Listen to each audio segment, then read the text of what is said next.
Ok, beleza, show de bola. A gente analisava a primeira frase do objeto indireto, vamos ver a segunda agora, tá certo? Vamos procurar notar aquelas diferenças que existem entre os tipos, né, de palavras que podem representar os objetos diretos. Vimos o primeiro, caso do verbo visar, com a palavra redução, né? A palavra redução, substantivo redução, seria o núcleo do objeto direto. E agora a gente vai a um outro exemplo, tá certo? Vem cá comigo, vem cá. Olha só. Segundo o jornal, a ministra, na semana passada, discordou dos projetos apresentados. Na frase 2, nós só temos a presença de um verbo, no caso é o verbo discordar. Ora, eu jogo este verbo aqui dentro do aplicativo e descubro que quem discorda, discorda de algo, de alguém ou de alguma coisa. Coladinho ao verbo aparece o seu complemento, o seu objeto. Ora, o que importa salientar aqui? Importa salientar que nós temos um sujeito espremido entre duas expressões. Olha só, veja que as vírgulas, estas vírgulas aqui que estão isolando a estrutura... Só um instantinho, gente. Foi. Olha só. Então veja que essa expressão, a ministra, né, ó, ela representa o sujeito da nossa frase, tá certo? E aí o que acontece? O sujeito, a ministra, está espremido entre duas vírgulas. Quando eu falo duas, eu falo esta e esta daqui que eu vou colocar agora triângulo, tá certo? Na semana passada é um adjunto adverbial, como vocês estão vendo, de tempo, não é verdade? Ó. E, segundo o jornal, isso aqui também é um adjunto adverbial, gente. Só que é um adjunto adverbial, sabe de quê? Ó? Adverbial de conformidade. Não vou colocar conf de conformidade. Não é tão comum, é bem raro, não é? É verdade. Então nós temos aqui um sujeito espremido entre duas vírgulas. Isto quer dizer que nenhuma banca poderá dizer que a ministra está entre duas vírgulas. Errado. A primeira vírgula pertence ao adjunto adverbial de conformidade que está deslocado para o início da frase. E a segunda vírgula, bem como a terceira, essas aqui estão unidas a fim de que exponham e destaquem o adjunto adverbial na semana passada. O discordou é o verbo transitivo indireto e o dos projetos apresentados é o objeto indireto, ou seja, show de bola dentro daquela nossa perspectiva. O núcleo do objeto indireto é projetos, é um substantivo. Ele, tudo em ordem, ele está tudo bacana, estou entendendo tudo, show de bola. Agora, lembremos-nos do que dizíamos. Numerais podem representar também objetos indiretos. Ele quer um exemplo, vamos lá, olha só.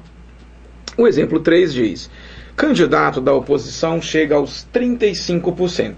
Número considerável. Bom, eu vou pegar o verbo chegar e vou colocá-lo lá no nosso aplicativo. Ora, quem chega, chega a algum lugar, chega a alguém, chega a algo, não é, gente? Ele tem que ter esse a e tem que ter sim, ó. Então, o que acontece? Quando eu digo que oposição chega a algum lugar, esse aos 35% é o nosso objeto indireto. E olha, gente, com toda a certeza do mundo, ele que é o núcleo desse objeto indireto? Claro que é o número 35%, né? Ó, este percentual aqui é que é o nosso núcleo, certo? Portanto, quando a gente pensa uma estrutura como esta, a gente tem que considerar que números também podem ser objetos indiretos. Agora aqui não tem tanta vírgula, não é verdade? Nós temos aqui o sujeito, que no caso aqui é o candidato da oposição, que é o nosso sujeito, olha aí, simples, né? E aí apareceu uma vírgula aqui.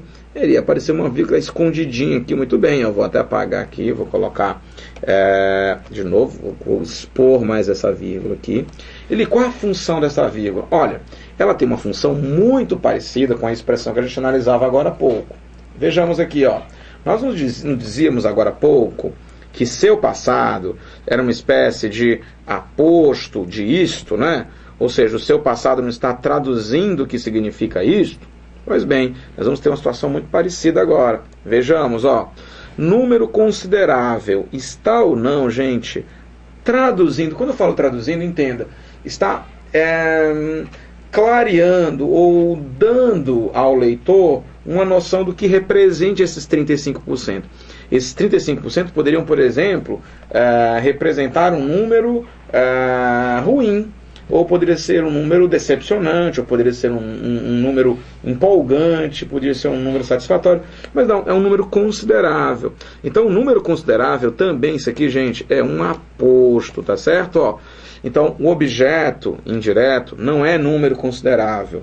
Número considerável também é um aposto explicativo, tá certo? Ó, também é um aposto explicativo, e aí, sem dúvida alguma, nós iremos, a partir deste momento, considerar que aos 35% é uma coisa, número considerável é outra.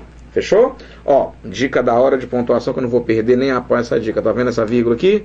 Ela poderia ser trocada por 2 pontos, viu? Sem estresse, sem estresse nenhum. Eu preferiria usar a vírgula. Olha, há quem prefira a vírgula, há quem prefira os 2 pontos, não há nenhum problema. Outro ponto importante, se eu pude trocar aqui a vírgula por 2 pontos, só para ficar bonitinho, ficar 1 a 1, eu poderia trocar esses 2 pontos por uma vírgula também, Eli? Claro que sim, né? Ó, um é aposto aqui, aposto lá, então eu poderia fazer a mesma coisa, tá certo? Agora, claro que na frase que nós estamos vendo agora, do objeto direto, ele me apetece mais a pontuação com as 2 vírgulas. Eu também acho, com as 2 vírgulas não, com os 2 pontos. E com a vírgula eu ficaria um pouco na dúvida, ficaria na dúvida, mas aposto explicativo pode ser marcado com vírgula sim, sem estresse nenhum, tá certo? Dica de pontuação dada, vamos agora aos 2 últimos exemplos de objeto indireto. Vou apagar tudo aqui para ficar legal. Apaguei. Olha só. O verbo em questão agora é o verbo lembrar-se. Olha só, vem aqui comigo rapidinho. Este verbo ele tem uma característica toda especial. Ó. O verbo lembrar, ele é parceiro do oposto dele, que é o esquecer. Então você vai pensar assim, ó. O verbo lembrar e o verbo esquecer, eles podem aparecer com 2 formatos. Eles podem aparecer com pronomes ou sem pronomes. Professor, não estou entendendo nada. Olha só, quando eu falo pronomes, eu me refiro àquele grupinho. Me, te, se, nos e vos. Então, se estes verbos, esquecer, oposto ao lembrar, aparecerem com os pronomes me, te, se, nos, vos, eles serão transitivos indiretos. Ele como assim? Ó, eu me esqueci de trazer o livro. Ó, quem se esquece de algo. Entendeu? Então, eita, eu acho que ela se lembrou de trazer o livro. Ela se lembrou de trazer o livro. Vocês entendem? Vocês entendem? Então o que acontece? Quando eu digo ela se lembrou de trazer o livro, o verbo lembrou está com o pronome se. É ou não é? Então está tudo em ordem, transitivo indireto. O ponto é, se eu jogo fora o pronome se, ou os outros, né? O me, o te, o se, o nos ou vos, o verbo não vai pedir mais preposição, coisa nenhuma. Então eu vou ter assim, algo como eu esqueci o livro. Né? Ó, ela lembrou tudo que ia dizer. Não é lembrou de tudo. Entende? Então, leve-se em consideração. O esquecer e o lembrar, quando aparecerem com os pronomes me, te, se, nos, vos, pedirão a preposição de. Se o esquecer e lembrar, se ambos aparecem sem um desses pronomes, ou seja, não vem nem com me, nem com te, nem com se, nem com nos, nem com vos, sozinho, então ele não vai pedir preposição não, e vai ser transitivo direto. Fechou? Então vem cá comigo agora, vem cá. Ora, o governador lembrou-se de que todos questionavam a greve. Olha, quem se lembra de algo, de alguém, de alguma coisa. E aí, volta comigo. Oração pode ser objeto indireto? Claro que pode ser, não é, gente? Claro que pode ser. E aí, nem hesite, ó. Esse objeto indireto. Ele é grande? É, mas ele não é só grande. Ele é grande e complexo. Presta atenção, ó. Tá vendo? Questionavam aqui? Pois é. Então, o governador lembrou-se de que todos questionavam a greve. Então, se quem questiona algo, alguém, alguma coisa, aqui é um verbo, Eu só quero analisar esse primeiro aqui, ó. O questionar é transitivo direto, tá? Eu quero analisar o lembrou-se. Este objeto indireto aqui, que é grande, que tem um verbo, ele é um objeto indireto aqui, oracional. Eli, então quer dizer que eu posso usar aquela mesma linha de raciocínio e dizer, por exemplo, que de que todos questionavam a greve é uma oração subordinada, substantiva, objetiva, indireta. Eu posso afirmar isso ali? Claro, você pode afirmar sem estresse nenhum, tá certo? Então, ou eu chamo de objeto indireto oracional, ou eu chamo de oração subordinada, substantivo, objetivo, indireta. Show de bola, é exatamente isto. Tá legal? Professor, vem cá, dá também para fazer aquela troca lá que o senhor propôs pelo isto e ficar tudo em casa? Dá também, ó. Se deu certo no objeto direto, dá certo no indireto também. Só que você vai ter que somar de mais isto, né? Porque a ideia foi trocar o que se inicia pelo que, pelo se, pelo isto. Então, leríamos assim: o governador lembrou-se disto. Então, eu sei que nós temos uma oração e essa oração está cumprindo o papel de objeto indireto. Tá legal? Então, ó, que fique claro isto. Orações também podem representar objetos indiretos. Tá legal? E por fim, Eli, você disse aí que pronomes podem também. Podem, sim, senhor. Vamos apagar aqui para ficar bem bonitinho, ó. Olha só. A frase última diz: ganhou livros e sapatos. Contudo, a garota só gostou destes. Eu não quero ganhou, tá? O ganhou é um verbo transitivo direto. A gente já conhece a dinâmica dele. Eu quero eu gostar. Quem gosta, gosta de algo, de alguém, de alguma coisa. Você sabe que o destes é um pronome, gente, que nem nós analisávamos agora há pouco. O isto aqui é um pronome e está representando o papel de objeto direto. Do mesmo jeito, nós vamos ter aqui um outro pronome, que é o destes, né? O isto é um pronome demonstrativo, o deste também é um pronome demonstrativo. Então, eu não tenho dúvidas de que destes é o nosso objeto indireto, né? Ele é representante, a preposição de está misturada com este, justo, de mais este é destes, né? Sem dúvida. E aí eu quero fazer uma perguntinha básica. Este destes aqui está se referindo a quem? A livros ou a sapatos? Ora, eu tenho dois substantivos, os livros, olha só, masculino, né? Masculino plural os livros, masculino plural os sapatos. O destes, ele quando olha para trás, né? Lembre-se de que o destes é um elemento coesivo. Se ele é masculino plural, ele vai buscar a palavra masculina plural que esteja mais próxima, tá certo? Então, eu não posso querer que esse destes se refira a livros e a sapatos, ou que queira que se refira só a livros. O destes só vai buscar sapatos. Eu poderia usar os dois, ó. Contudo, a garota só gostou destes e não quis aqueles. Se eu tivesse completado a frase e não quis aqueles, sem dúvida alguma, seriam os livros. Tá certo? O aqueles representaria o objeto direto, agora, né? E retomaria no texto, retomaria por coesão. Isso aqui é um fenômeno chamado coesão, não é? Ó, é a conexão entre os termos, a referência entre os termos. Fechou? Beleza. Bacana, bacana. Vem cá agora aqui. Vem cá comigo rapidinho. Ó, fechamos o grupo dos transitivos indiretos. Nós vamos entrar agora nos verbos bitransitivos. Vamos ver como é que esses caras funcionam. Como é que eu tenho verbos de dupla movimentação. Lembra a nossa metáfora? A gente chamou esses verbos bitransitivos de verbos paupérrimos. Ele porque mesmo esqueci, hein? É simples, ó. VTD é verbo pobre. Por quê? Porque pede um objeto. Me dê um objeto aí, por favor. Pelo amor de Deus, me dê um objeto. Um objeto direto. É pobre. Entendeu? Aquela carinha de mendigo. Né? O VTI também é pobre. Ele pede um objeto indireto e ainda faz cerimônia, ainda faz biquinho. Só que eu quero um objeto, mas tem que ter preposição. Quer dizer, ele é todo assim, ele pede, mas exige, entendeu? Quer dizer, eu quero uma esmola, mas tem que ser uma esmola boa, né? Não pode ser qualquer coisa não, entendeu? Então, ele é um verbo pobre, pede complemento também. O bitransitivo, que a gente vai ver agora, é um verbo paupérrimo, um verbo que ele não pede com a mão, ele pede com as duas. Ei, me arranja aí um objeto direto e indireto, por favor, que eu estou precisando muito. Entendeu? Então, ele é um verbo bastante carente do aspecto semântico. É exatamente isso que a gente vai investigar agora. Tá legal? A gente já fez simulações lá no aplicativo há 2 vídeos, né? Então a gente vai agora confirmar na prática como é que é este dito verbo bitransitivo e não confundir, viu? Tem banca aí, digo até quem é, que é o CESP. O CESP que vai estar usando assim bastante o termo verbo de dupla regência. Verbo de dupla regência não é verbo bitransitivo, tá? Verbo de dupla regência é aquele cujo verbo pode ser tanto VTD como VTI. Nós vamos ver isso depois, tá certo? O verbo bitransitivo é um verbo que pede os dois complementos ao mesmo tempo. Ele é um verbo paupérrimo, ele tá lá com aquela carinha de triste, né? De que não come há 10 anos, certo? Pedindo uma esmola a você. Tá legal? Vem cá comigo, vem cá. Tá aí. Complementos duplos ou bitransitivos. Observa comigo aqui, vamos lá. Olha só, a primeira sequência diz assim.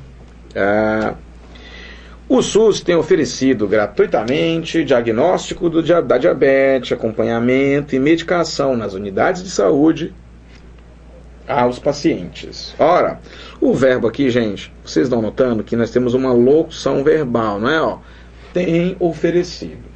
Quando você tiver estes agrupamentos de verbos, não hesite.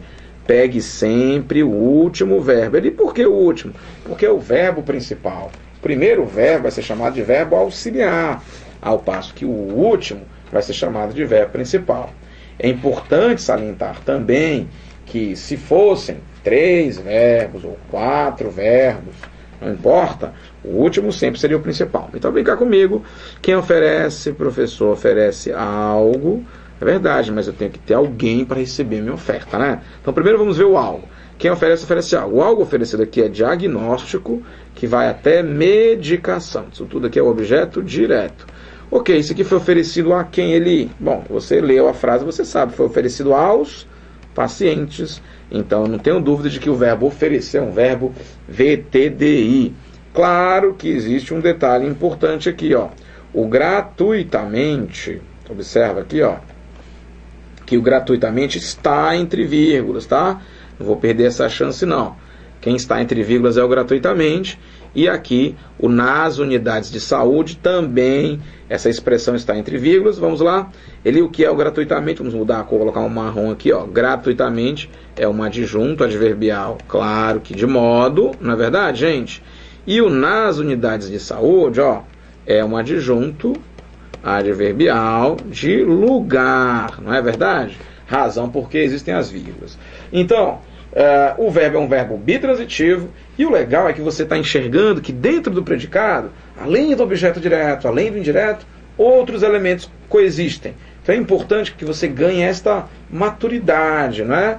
Veja, aqui, quando a gente isola o sujeito da frase, né, que no caso aqui é o SUS, olha, tem um monte de coisa, tem aqui uma locução verbal, tem um adjunto adverbial entre 2 vírgulas, tem um objeto direto composto, depois tem mais outro adjunto adverbial e no fim o objeto direto, né? Quer dizer, muita coisa dentro de uma estrutura só.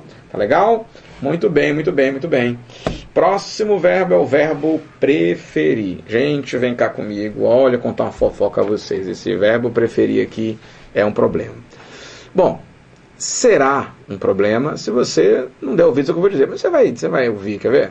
Olha só. A questão é a seguinte, todos nós sabemos que as bancas elas investem muito na questão dos vícios de linguagem, e nós os temos.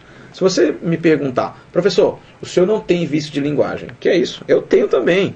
Sério, professor? Claro, ora, quando desliga essa câmera aqui e que eu não estou dando aula em canto nenhum, vocês acham que eu falo deste mesmo jeito aqui a todo instante? Eu estou 100% concentrado, falando com todas as estruturas corretas, etc? Claro que não. A gente relaxa. E aí eu começo a falar de uma maneira mais informal. E neste momento, estruturas, vícios de linguagem, que desde a infância a gente carrega, esses vícios eles aparecem. Entende? Então todos nós somos portadores de vícios de linguagem. Seja uma palavra dita de uma maneira esquisita, seja uma colocação pronominal indevida, um uso de um verbo que não faz tanto sentido, mas que você aprendeu a usar com seu avô, e aí está tão arraigado, está tão enraizado em você que você não consegue tirar. Bom, o preferir é um deles. Se vocês me perguntarem, você tem vício com preferir? Tenho. Eu só falo preferir de forma correta quando eu estou em sala de aula. Quando eu estou relaxado, sem querer, sai assim. Rapaz, eu prefiro muito mais essa cerveja aqui do que aquela lá. Esta cerveja é muito melhor do que aquela. Falo. E falo mesmo. Entendeu? Por quê? Porque está na nossa cultura oral, linguística. Entende? Só que você tem que entender uma coisa. Você não pode transferir esta linguagem para a prova. Assim como eu não trago a linguagem oral a minha aula. Vocês percebem? Ou seja, eu não tiro a linguagem oral e apresento aqui a vocês, porque senão não seria nada interessante.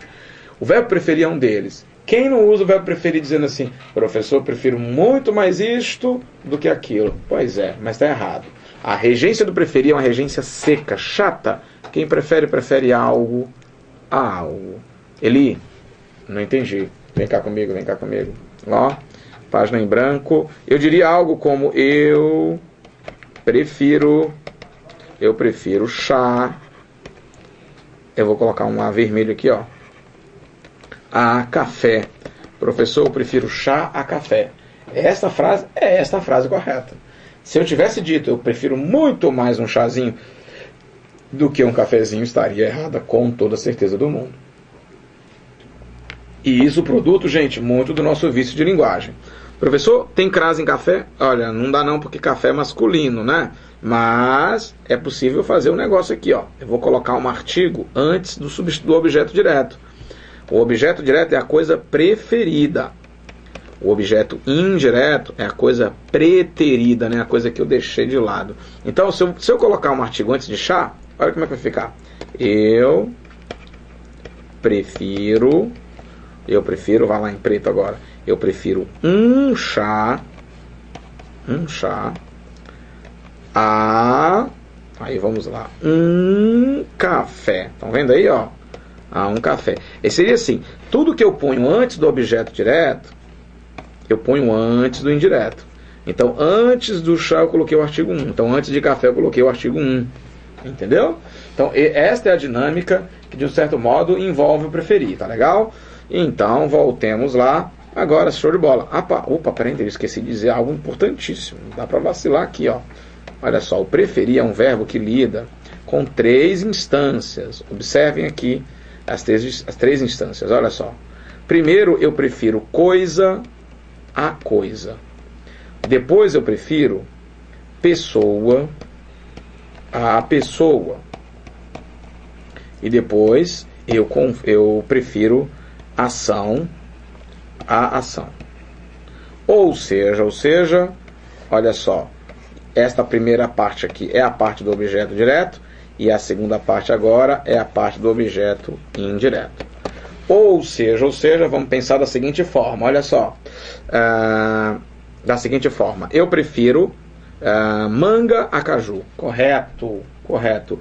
Eu prefiro, professor, o Neymar jogando no meu time ao... Quem mais? Jogador em evidência aí? Quem? Jogador em evidência, meu Deus do céu. No mesmo top do Neymar?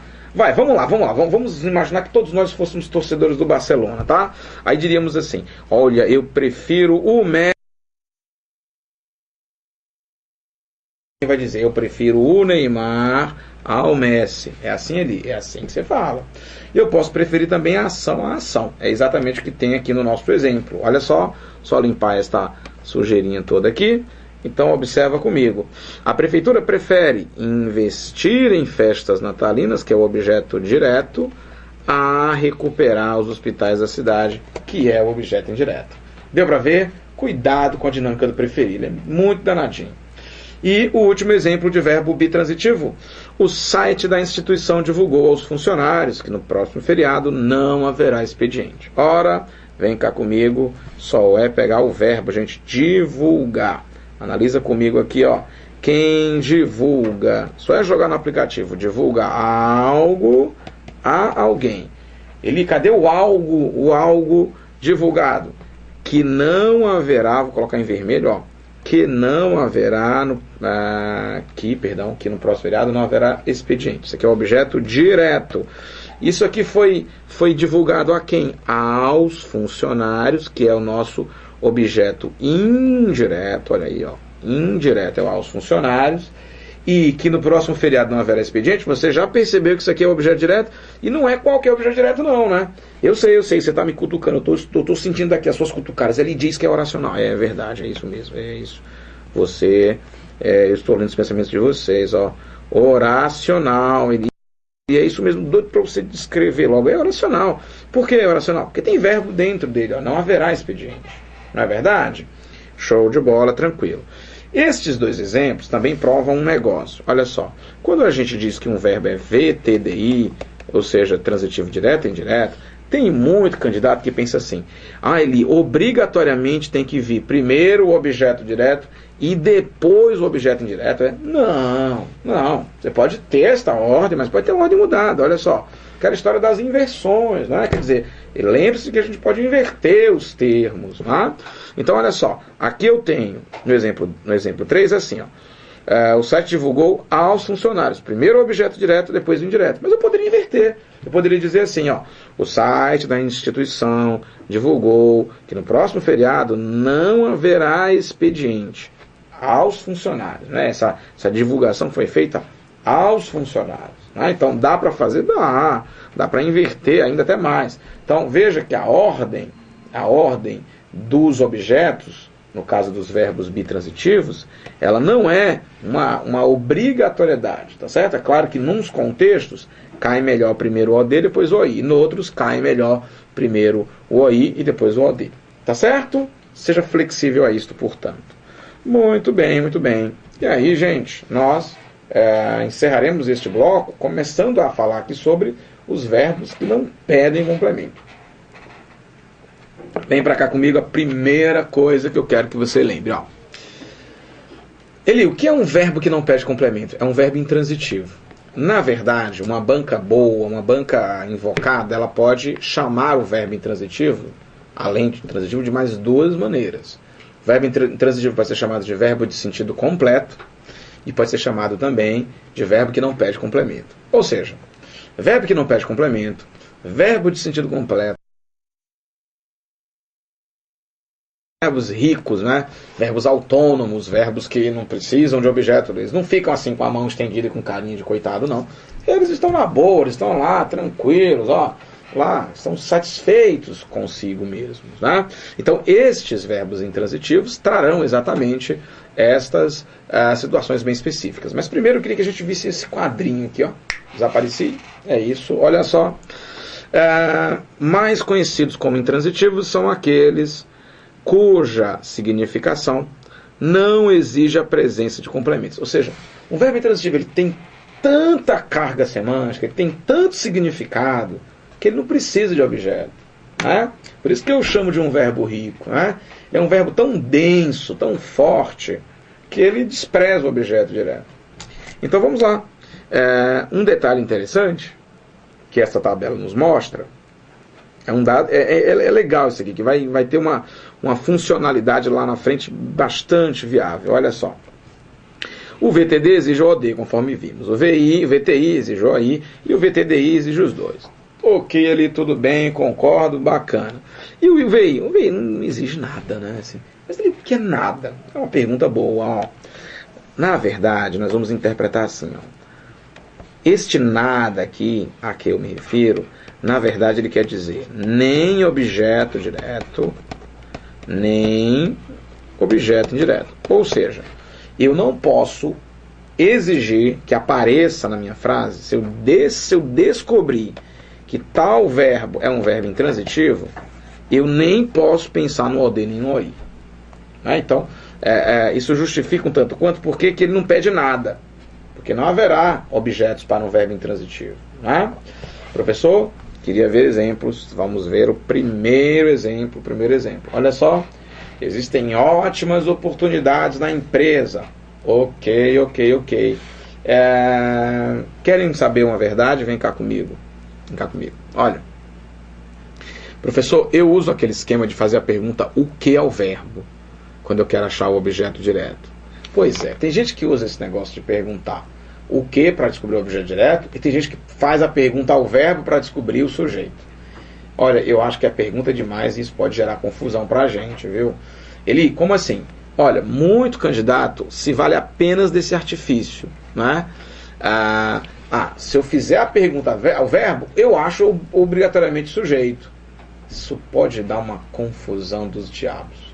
É exatamente o que a gente vai ver no próximo vídeo. Como que eu não me confundo com esse negócio de perguntar, fazer perguntas ao verbo. Olha, isso aí é meio amador, viu? Vou mostrar por que isso pode complicar a sua vida. Tá legal? Espera aí que eu volto já já.